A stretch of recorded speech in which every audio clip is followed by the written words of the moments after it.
This book, We Shall See God, is one of my favorite books in terms of actually researching and writing, a very fun process. What makes it one of my favorites is that 60% of this book is Charles Spurgeon, 40% of it is me.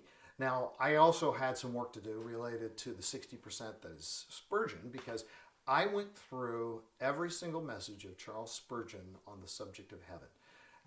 Anytime I would search, when he would talk about heaven, new earth, resurrection, and then I would see sermons that related to that.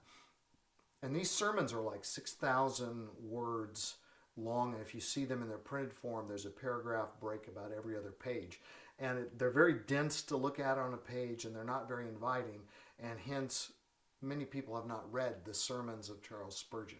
They've read his morning and evening devotional, and they love that. They think that's great, but I am convinced that many of the best things that Spurgeon ever said are actually in his sermons.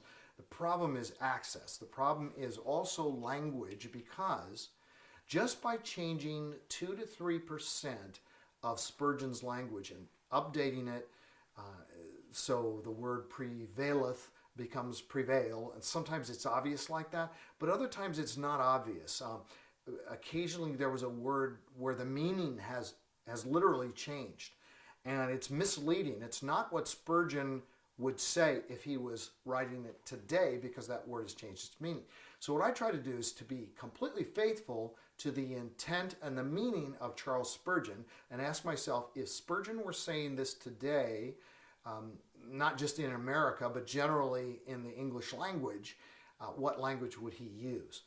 And the other thing I was able to do is take that 60% that Spurgeon in here might be just 10% from one of his messages. It might just be 600 words, or maybe 900 words from a 6,000 word message. But I took the stuff that I thought was the very best.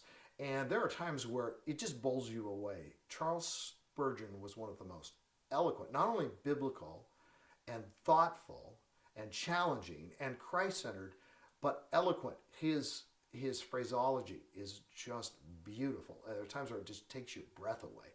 So I have gotten some great feedback. I was just with Greg Laurie, and Greg has been reading it as a devotional every day, We Shall See God. And he says, oh man, that Spurgeon stuff is so great.